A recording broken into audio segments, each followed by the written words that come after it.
What's up, y'all? So, I'm just going to real quick just to talk to y'all about some regular shit that it just happens based on some other regular shit.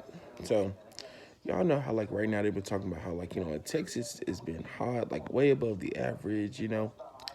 Well, y'all probably don't know, but about, a couple of days ago, you know, there was a whole bunch of, like, solar flares that, that were pretty strong that did come off the sun. And you got to think when all of that energy comes towards us and hits, of course it's going to make the temperatures higher. Of course it's going to make things be um, atmospherically a little different. You're going to have different patterns. You're going to have things that are not the same. But that's what happens when you have the energy that comes off the sun come towards Earth. And I feel like, they do study this a lot about the effects of it, but it's not really a known thing to where like everybody is like paying attention to it. Um, but if you pay attention to like what comes off the sun and then you kind of see the effects like later here, or you kind of see how certain things happen in certain places, it helps you get an understanding of like how powerful that energy is from the sun and how great and how immense the energy of it is affecting us, and not just the atmosphere and the weather, but also us as well. And that comes to the aspect of when you're taking on this energy. So you think about the people who's sitting outside in the sun a lot right now, or like who sun gaze, that's a lot of more energy that is being able to be absorbed into their body for more what? Healing, physical healing, DNA healing, and throat chakra. I love that people are talking about this, giving people understanding and allowing them to see clearly on, um, more of what it really means. Because a lot of people are confused about like what the sun is doing and how it is affecting us, right? But it's in our everyday. It's in these little things that we see. Um, it's in what you feel. That's another thing that is a big key to being able to, know is to be able to feel, be in tune with that awareness of feeling so that you can really understand something. Because imagine if you're mentally trying to, logically trying to explain something, right? You're not tapping into the what it feels like. You're tapping into the think, the thought, the idea of something, right?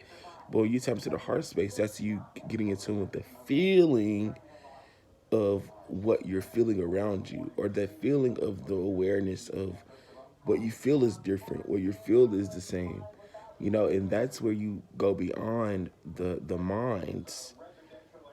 That's where you go beyond the logic and really get onto the other side. And I know they kind of like preach that like the logic mind should be over the heart, but it's really supposed to be a balance because technically the logical mind moves, that the logical mind is the masculine, so that's where you move from, right? But you get your guidance and the intuition and the feeling from the heart chakra, which is that divine feminine energy. And when you have the balance, you're going to be moving with efficient you're going to be moving with efficient guidance. You're going to be able to move with this knowing of how you feel about something versus being try to be more in the logical mind or like methodical and then make a choice or decision, and it's like not really what you felt or not really what you want to do, right? And that's because you were what? Not going with what you felt, not following that inner intuition, which is based off of what you feel.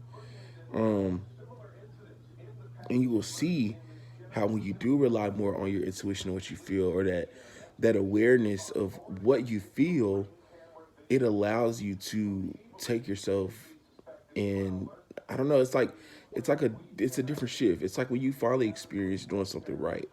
At first it's a little egg, but then once you get going, like everything gets aligned and you really can move how you need to move, make choices how you need to make choices.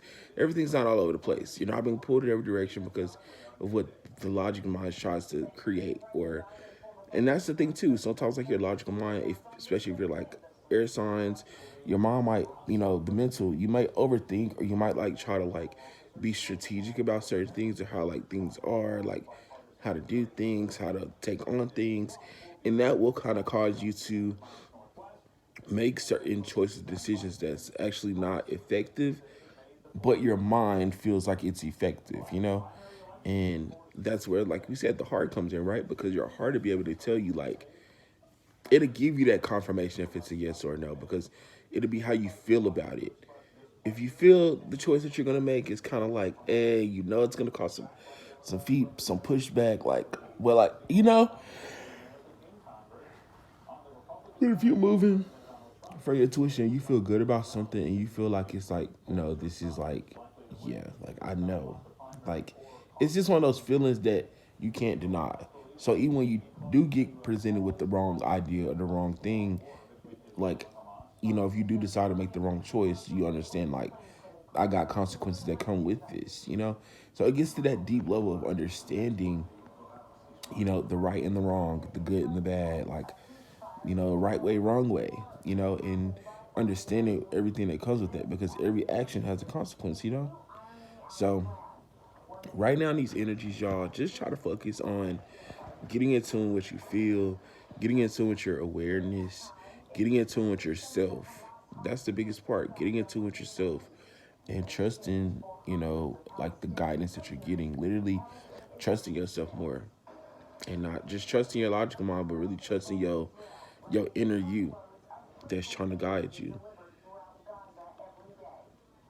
Trusting, building trust. That's another thing you got to learn how to do, because it's at first it ain't gonna always be like, you know, everything gonna always be up in your face, or the answers are not gonna always be there. Sometimes you're gonna have to, you know, keep looking 2 or 3 times, or you're gonna keep at the asking, you know. So it's just about getting yourself to a place to where you are aligning with this new way of living, or this new reality, or your new timeline, you know, whatever you resonate and it applies with you.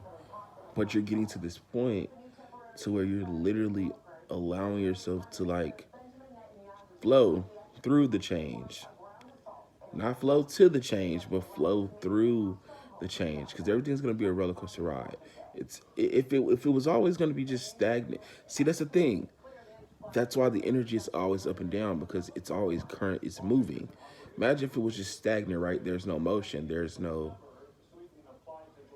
like, I'm gonna say it, like, there's no energy, there's no, you know. But when you think about going through the motion of, like, the highs, the lows, right? That's a it's a flux of energy that's always, like, mixing and creating, right? It's reactional. Like, the energy is very reactional, when it goes high, when it goes low. And so you understand when you understand how to maneuver through these changes that are constantly happening, right? It allows you to be able to align and have more peace and have more understanding and gain more clarity. I was gonna say maturity, but I heard clarity as well. It helps you gain more clarity on things, so that you have more of a wiser outlook, or you have more of a broader outlook, or you have more of a